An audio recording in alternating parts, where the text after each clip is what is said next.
تو میرا مدعا یہ ہے کہ چاہے ہو گائے چاہے ہو بھینس، دونوں بقرۃن ہی ہیں، جس کو قرآن نے بقرۃن کہا ہے، یہ دونوں وہی ہیں، اور جس دلیل سے ان کا گوشت حلال ہوتا ہے اسی دلیل سے قربانی بھی حلال ہے۔ بے فکر ہو کر کیجئے، بھینس کی قربانی کریں، کٹے کی قربانی کریں۔ بسم اللہ الرحمن الرحیم، الحمد للہ وحدہ والصلاۃ والسلام علی من لا نبی بعدہ۔ معزز سامعین، حاضرین و ناظرین، آپ جہاں کہیں بھی ہیں، اللہ کرے آپ خیر و عافیت سے ہوں۔ اللہ تعالیٰ آپ کو اور مجھے ساری زندگی دین اسلام پر استقامت عطا فرمائے اور مرتے وقت کلمہ نصیب فرمائے۔ جیسے ہی قربانی کا موسم آتا ہے تو کچھ لوگوں کو یہ تکلیف ہونا شروع ہو جاتی ہے کہ جی گائے اور بھینس کی قربانی نہیں لگتی۔ اس جماعت کا ایک مقصد اور منشور ہے کہ امت کی اجتماعیت کو ختم کرنا ہے، ہر موقع پر ایک انتشار پیدا کرنا ہے، اور اس انتشار کی ایک جھلک بھی ہے۔ سنیں ذرا مولوی صاحب کو۔ بات تو یہ ہے کہ قربانی کے جانوروں میں بھینس یا کٹا جو ہے اس کو اللہ کے نبی صلی اللہ علیہ وسلم سے ثبوت نہیں ہے۔ قرآن مجید میں اللہ تعالیٰ نے 8 جانوروں کا ذکر کیا ہے، جن کے اندر گائے ہے، بیل ہے، اور اسی طرح بھیڑ اور دمبا ہے، بکرا اور بکری ہے، اونٹ اور اونٹنی ہے، جس میں گائے جو ہے وہ بھینس یا بھینسا جو ہے وہ قطعاً اس میں قربانی کے جانوروں میں شامل نہیں ہے۔ یہ حلال جانور ہے، اس کا گوشت کھانا، اس کا دودھ پینا جائز اور درست ہے، لیکن قربانی اللہ کے نبی صلی اللہ علیہ وسلم نے نہیں کی، صحابہ کرام رضوان اللہ علیہم اجمعین نے نہیں کی، کیونکہ آپ اللہ رب العالمین کا قرب حاصل کرنا چاہ رہے ہیں تو ایسے جانور کو کریے، کیونکہ یہاں پر بے شمار جانور آپ کو وہ ملیں گے جن کی قربانی خود رسول اللہ صلی اللہ علیہ وسلم نے کی ہے، تو اس پر آپ کو اجر ملے گا، اس جانور پر آپ کو اجر نہیں ملے گا۔ اب یہ حضرت یہ کہہ رہے ہیں کہ گائے یا بھینس یا کٹا، اس کا گوشت تو حلال ہے، بھینس کا دودھ بھی جائز اور حلال ہے، لیکن قربانی جائز نہیں ہے۔ سبحان اللہ، صدقے جاؤں اس کی تحقیق پر اور اس کے ریسرچ پر۔ میرا یہ سوال ہے کہ گائے کی تو قربانی کو یہ جائز مانتے ہیں نا، بھینس اور کٹے کی قربانی کو ناجائز کہنے والے کہتے ہیں جی کہ یہ اللہ نے نہ حکم دیا ہے، نہ رسول اللہ نے اس کی قربانی کی ہے، نہ حضور صلی اللہ علیہ وسلم نے بھینس کی قربانی کی، نہ کٹے کی قربانی کی ہے، لہٰذا قربانی تو وہ ہوگی نا جو رسول اللہ نے کی ہے۔ تو مجھے بتائیے کہ چلو قربانی کے ایک طرف رکھتے ہیں، یہ بتائیے کہ ان کا گوشت کھانا تو آپ کہتے ہیں کہ حلال ہے، یہ بتائیے کہ قرآن پاک کی کون سی آیت ہے جس کے اندر یہ موجود ہے کہ اللہ تعالیٰ نے بھینس کا گوشت حلال کیا؟ کون سی آیت اور کون سی حدیث ہے جس کے اندر اللہ تعالیٰ نے فرمایا کہ اللہ نے بھینسے کا اور کٹے کا گوشت حلال کیا ہے، ان کا دودھ حلال اور پاک کیا ہے؟ قرآن کی کون سی آیت ہے، یا پورے ذخیرہ احادیث میں کوئی ایک حدیث؟ تو پھر آپ کے قانون کے مطابق تو ان کا گوشت بھی اور ان کا دودھ بھی حرام ہونا چاہیے۔ تو پہلی بات تو یہ ہے کہ ان جانوروں کا اگر گوشت حلال ہے، دودھ حلال ہے، اس کے اوپر آپ کے پاس دلیل کیا ہے؟ دلیل کوئی نہیں ہے، اور اگر ہوگی تو دلیل صرف یہ ہوگی کہ اللہ تعالیٰ نے قرآن پاک میں ارشاد فرمایا ہے کہ تمہارے لیے بہیمۃ الانعام حلال کیے گئے۔ تو یہ جو ہے بھینس اور کٹا یہ بھی بہیمۃ الانعام میں آتے ہیں، اس لیے ان کا گوشت بھی حلال ہے۔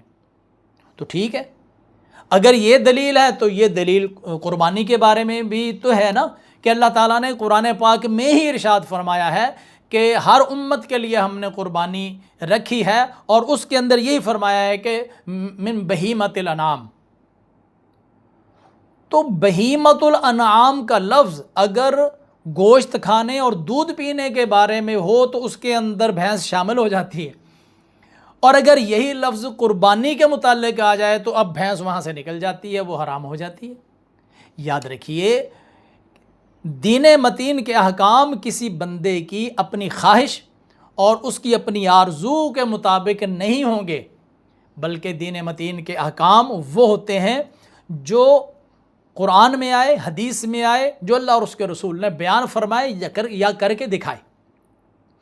اب میں آپ کو اس کی حقیقت عرض کرتا ہوں کہ دیکھیں، قرآن پاک کی اگر بات کرتے ہیں نا تو قرآن پاک نے نہ گائے کی قربانی کا حکم دیا ہے، نہ بکرے کی، نہ چھترے کی، نہ اونٹ کی۔ مجھے دکھائیے پورے قرآن پاک میں گائے کا لفظ کہاں ہے؟ لفظ گائے، اونٹ کا لفظ، یا بکرے اور چھترے کا، دمبے کا کوئی لفظ نہیں ہے۔ کیونکہ قرآن کی زبان عربی ہے، حدیث کی زبان عربی ہے، تو وہ تو عربی لفظ استعمال کرے گا نا۔ تو قرآن پاک میں لفظ آیا ہے بقرۃن، تو ہم تو بقرہ جو ہے وہ کہتے ہیں، جس کو قرآن نے بقرۃن کہا ہے، ہم بقرہ کسی اور کو کہتے ہیں۔ تو جو قرآن میں بقرۃن آیا ہے، جس کی قربانی حلال اور طیب ہے، اس بقرہ کا مطلب کیا ہے؟ ہم تو اجمی ہیں، تو قرآن نے تو بقرہ کا لفظ استعمال کیا، تو ہم اجمی ہیں، ہم کیسے فیصلہ کریں گے کہ یہ بقرۃن کا مطلب کیا ہے؟ ہمارے فیصلہ کرنے کے لیے اپنی عقل اور اپنی قیاس نہیں چلے گی، اپنی خواہش اور اپنی آرزو نہیں چلے گی، بلکہ اس کا فیصلہ اہل لغت سے ہوگا کہ جی بقرۃن کا لفظ آیا ہے، لغت کے لوگ کیا کہتے ہیں، بقرۃن کس کس کو کہا جاتا ہے، کون کون سے جانور ہیں جو بقرۃن کے تحت آتے ہیں۔ اسی طرح قرآن نے ایبلن کہا ہے، تو ایبلن جانور کی کیا تعریف ہے اور اس کے تحت کون کون سے جانور آتے ہیں۔ اس طرح معزن کہا ہے، تو معز کیا چیز ہوتی ہے، اس کی ڈیفینیشن کیا ہے اور اس کے ماتحت کون کون سے جانور آتے ہیں، تو یہ لغت والا بتائے گا نا۔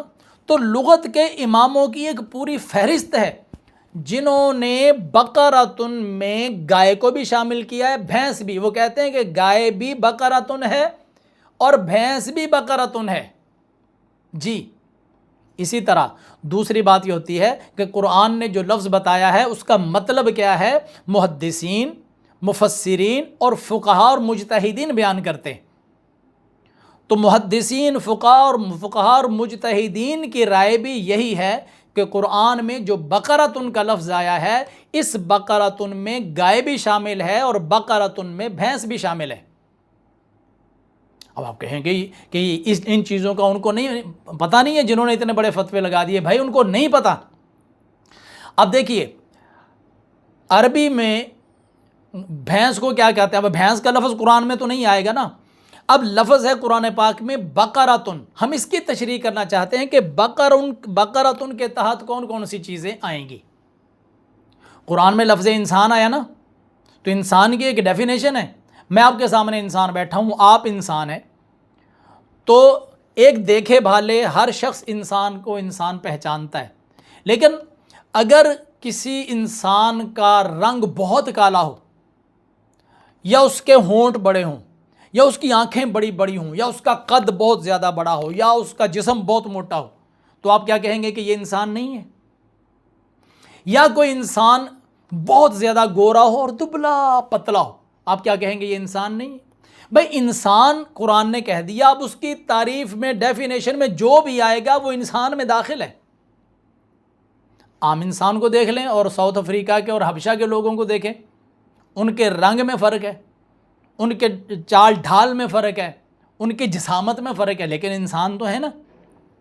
بقرۃن کا جو ایک لفظ ہے نا، اس کے تحت گائے جو ایک مشہور جانور ہے وہ بھی شامل ہے، اور بھینس بھی بقرۃن ہی ہے، آپ اس کو اسے نکال نہیں سکتے، اور اس پر علماء لغت کا بھی اتفاق ہے، فقہاء اور محدثین کا بھی اتفاق ہے۔ اب میں آپ کو ذرا اس کی تحقیق یہ عرض کرنا چاہتا ہوں کہ بھینس جو ہے یہ تو لفظ ہے ہمارا یہاں کا اردو کا، ہمیں عربی میں یہ لفظ کیا ملے گا؟ عربی میں کہتے ہیں جاموس، بھینس کو جاموس کہتے ہیں۔ اب پتہ ہے جاموس کیا ہے؟ یہ جیم جو ہے نا، یہ اصلی جیم نہیں ہے، عجم کے اندر لفظ گاف بولا جاتا ہے نا، جس طرح گائے، جب وہ عربی والے اسی لفظ کی پروناؤنسیشن کریں گے تو وہ گاف نہیں بولتے، وہ جیم بولتے ہیں۔ جس طرح کہ گیلانی، تو گیلانی کو اہل عرب جب بولیں گے تو بولیں گے جیلانی، تو گاف کو وہ جیم بولتے ہیں۔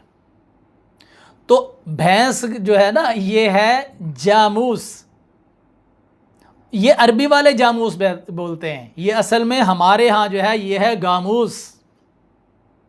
گاؤ گائے کو کہتے ہیں، یہ اصل میں گومش یہ لفظ تھا، یہ بڑی تفصیل ہے، لیکن یہ لفظ گائے سے ہی، یعنی اب آپ یہ سمجھیں کہ اگر لفظ گائے کو عربی والے ایز اٹ از پروناؤنسیشن کریں گے تو وہ اس کو جائے کہیں گے، یعنی گائے کی بجائے اس کو جائے کہیں گے، لیکن گائے کا لفظ عربی والوں کے پاس بقرۃن کا موجود تھا نا، تو اس لیے وہ اس کے اوپر اجمی کا لفظ اٹھا کر ڈائریکٹ عربی میں استعمال نہیں کرتے۔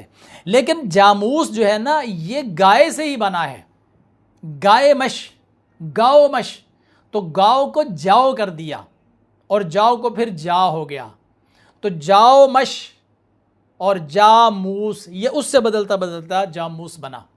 یہ پوری لغت کے اندر تحقیق موجود ہے۔ تو اسے پتہ چلا کہ جو بھینس ہے جس کو جاموس کہا جاتا ہے یہ گائے ہی ہے، ہم اس کو بھینس کہتے ہیں، یہ ہے گائے ہی عربی کی تعریف کے لحاظ سے۔ اب ذرا جن کو یہ اچھا فرق جو ہے وہ فرق کرتے ہیں کہ گائے میں اور بھینس میں فرق ہے، تو مجھے ذرا بتائیے کہ گائے اور بھینس میں فرق کیا ہے۔ چلے یہاں پر آ کر بات ہم ٹک لگا دیتے ہیں کہ جن کو یہ ہے کہ گائے کی قربانی جائز ہے اور بھینس کی نہیں، ویسے قرآن نے تو کوئی فرق نہیں، قرآن نے تو بقرۃن کہا ہے، تو ہمارے نزدیک تو گائے بھی بقرۃن ہے اور بھینس بھی بقرۃن ہی ہے۔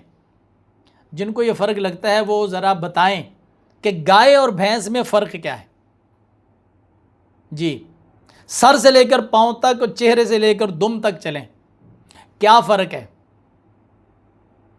جسامت بھی ایک جیسی اور پاؤں بھی چار، تھن بھی چار، اسی طرح دم، صرف یہ ہے کہ اس کا جسم ذرا بھاری ہوتا ہے، اس کا جو ہے وہ منہ ذرا لمبا ہوتا ہے، رنگ اس کا کالا ہوتا ہے، اور اس کے سینگ بھی جو گائے ہے اس سے تھوڑے مختلف ہوتے ہیں۔ تو کیا اس تھوڑے سے جسمانی اختلاف کی وجہ سے آپ اس کو بقرۃن سے ہی نکال دیں گے؟ اور نہیں بھائی نہیں، یہ بقرۃن ہی ہے، صرف کچھ جسامت کا فرق ہے، اور اگر جسامت کے فرق سے آپ کسی ایک لفظ سے دوسروں اس کے افراد کو نکالتے رہیں گے تو پھر لفظ انسان سے آپ کتنے لوگوں کو نکالیں گے؟ کتنے لوگ ایسے ہیں، کتنی قومیں اور قبیلے ایسے ہیں جن کی جسامت بڑی ہے، جن کے رنگ کالے ہیں، کچھ ایسے ہیں جن کے رنگ گورے ہیں، جن کی آنکھیں بڑی بڑی ہیں، جن کے ہونٹ بڑے بڑے ہیں، جن کے ہاتھ بڑے بڑے ہیں۔ تو کیا ہاتھ بڑے ہونے کی وجہ سے، ہونٹ بڑے ہونے کی وجہ سے، آنکھیں بڑی ہونے کی وجہ سے، رنگ کالا ہونے کی وجہ سے آپ اس کو لفظ انسان سے خارج کر دیں گے؟ تو میرا مدعا یہ ہے کہ چاہے ہو گائے چاہے ہو بھینس، دونوں بقرۃن ہی ہیں، جس کو قرآن نے بقرۃن کہا ہے، یہ دونوں وہی ہیں، ان میں فرق نہیں ہے۔ اس طرح ابلن ہے، تو ابلن میں داخل ہے عام اونٹ بھی اور بختی اونٹ، دو کوہانوں والا سارے شامل ہیں۔ اور یہ باتیں ہیں سمجھنے کی، ورنہ ہر موقع پر انتشار پیدا کرنے کے لیے چٹکلے چھوڑ دیتے ہیں، شرلیاں چھوڑ دیتے ہیں اور جناب لوگوں کے ذہنوں کو خراب کرتے ہیں۔ بے فکر ہو کر کیجئے، بھینس کی قربانی کریں، کٹے کی قربانی کریں۔ جو لوگ اس کو ناجائز کہتے ہیں اور ان کے گوشت کو حلال کہتے ہیں تو ان سے یہ پوچھا جائے کہ ان کے گوشت کے حلال ہونے کی دلیل کیا ہے؟ اس کی دلیل کی کوئی بھی نہیں ہے، اور جس دلیل سے ان کا گوشت حلال ہوتا ہے اسی دلیل سے قربانی بھی حلال ہے۔ اللہ کرے کہ یہ باتیں سمجھ میں آ جائیں اور ہم مل جل کر امت کو انتشار سے بچا کر ایک اجتماعیت کی طرف لے کر جائیں۔ السلام علیکم ورحمۃ اللہ وبرکاتہ۔